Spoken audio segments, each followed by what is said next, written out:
আমার পিছনে যে মন্দিরটা দেখতে পাচ্ছি সেটা হচ্ছে শ্যাম মন্দির। তো দক্ষিণেশ্বর দিয়ে হয়ে কিন্তু আসতে পারো, 5 মিনিট লাগবে। আর তাড়াতাড়ি দিয়েও কিন্তু হয়ে আসতে পারো, অটো আছে, অটো দিয়ে আসতে পারবে, 5-10 টাকা লাগবে, এরকম কিছু নেই। তো যাই হোক, আমি বাইকে করে এসেছি আর আসি কিন্তু এখানকার ভিডিওটা তোমাদের সামনে তুলে ধরলাম। তাহলে শুরু করা যাক, দেখিয়ে দিচ্ছি।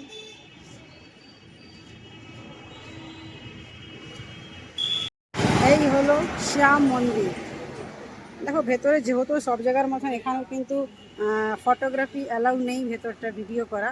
ঠিক আছে, আমি দূর থেকে দেখিয়ে দিচ্ছি আর আমরা ভেতরটা গিয়ে দর্শন করব। তো তোমরা এসে এই সুন্দর মন্দিরটিকে কিন্তু দর্শন করে নিতে পারো। ভেতরে ঠাকুর যেটা আছে অবশ্যই তোমাদেরকে আমি, মন্দিরটা দেখো একবার, কি সুন্দর স্টিলের রেলিং দিয়ে কি সুন্দর বানানো। দেখো মন্দিরটা একটু কাছ থেকে কিন্তু ভিডিওটা দেখাচ্ছি, দেখছো? আর বেশ পরিষ্কার, আর কি সুন্দর দেখো, এখানে ঝান্ডা লাগানো রয়েছে, এটা উপরটা। আর এই সিঁড়িটা ধরে কিন্তু আমরা এসছি, আর এখান থেকে লোকটা দেখো, পুরো রাস্তার উপরেই আছে। ভিতরটা কিন্তু খুব নিখুঁতভাবে কিন্তু কাজ করা রয়েছে।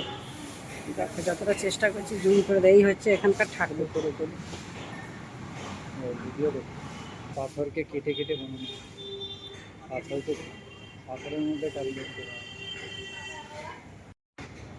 চালু। টাইমিংটা দেখে নাও, টাইমিংটা করে দাও।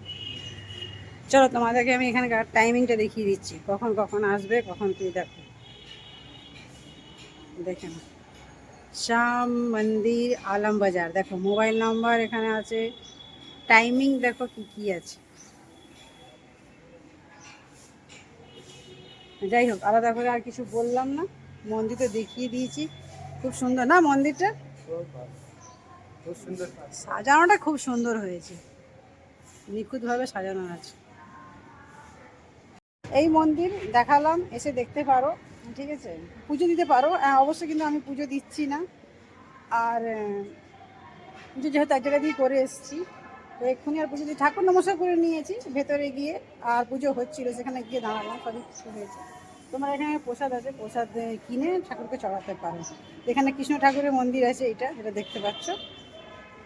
তো এটাই, সবাই ভালো থেকো, টাটা।